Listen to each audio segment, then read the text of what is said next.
ரைட்டாக ஒரு லைன் இருக்குது. இப்போ இந்த லைனை எக்ஸ்பேண்ட் பண்ணி ஒரு ரெக்டாங்கிள் வரைஞ்சிக்கிட்டேன். ஓகேங்களா? இப்போது இந்த ரெக்டாங்கிளோட ஏரியா கண்டுபிடிக்கிறது ரொம்ப ஈஸி. இந்த லைனோட ஹைட்டையும் இப்போ எக்ஸ்பேண்ட் பண்ணுங்களா இதோட வித்தையும் நான் மல்டிப்ளை பண்ணால் இந்த ஏரியா எனக்கு கிடச்சிரும். அதாவது area is equal to length into breadth. இதை கண்டுபிடிக்கிறது ரொம்ப ரொம்ப ஈஸி.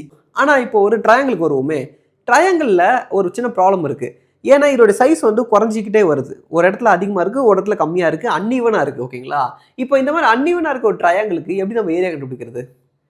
இந்த ஷேப்புக்கு நம்ம ஏரியா கண்டுபிடிக்க ஆரம்பிச்சோம்னா நிறைய காம்ப்ளிகேட்டட் மேக்ஸ்லாம் உள்ள இன்வால்வ் ஆகுது. ஓகேங்களா? சயின்டிஸ்ட் அதனால என்ன பண்ணாங்க, ஒரு ஸ்டெப் பேக் எடுத்துட்டு ஒரு நிமிஷம் இருங்களேன், இது ஒரு ரெக்டாங்கிளில் பாதி தானே இருக்குது.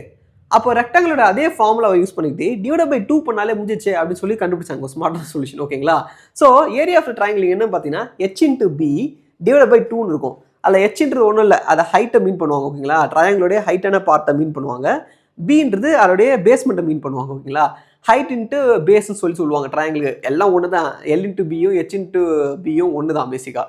ஸோ அதை ரெண்டையும் மல்டிப்ளை பண்ணிவிட்டு, பட் ட்ரையாங்கிள் வந்து ரெக்டாங்கிளில் பாதி தானே, ஸோ அதனால் கீழே டிவைட் பை 2ன்னு போட்டாங்க. அதை வச்சு தான் வந்து ட்ரையாங்கிள் ஏரியா ஃபார்முலாவை அரைவ் பண்ணியிருக்காங்க, ஹெச்பி பை 2. இப்போது இதே போல் சர்க்கிளோடைய ஃபார்முலாவே நம்மளால் கண்டுபிடிக்க முடியும். பட் அதுக்கு ஒரு ஃபுல் ஃபார்ம் வீடியோ நான் நம்மளோட ENS யூடியூப் சேனலில் போட்டிருக்கேன். அதை போய் செக் பண்ணி பாருங்கள். தேங்க்யூ.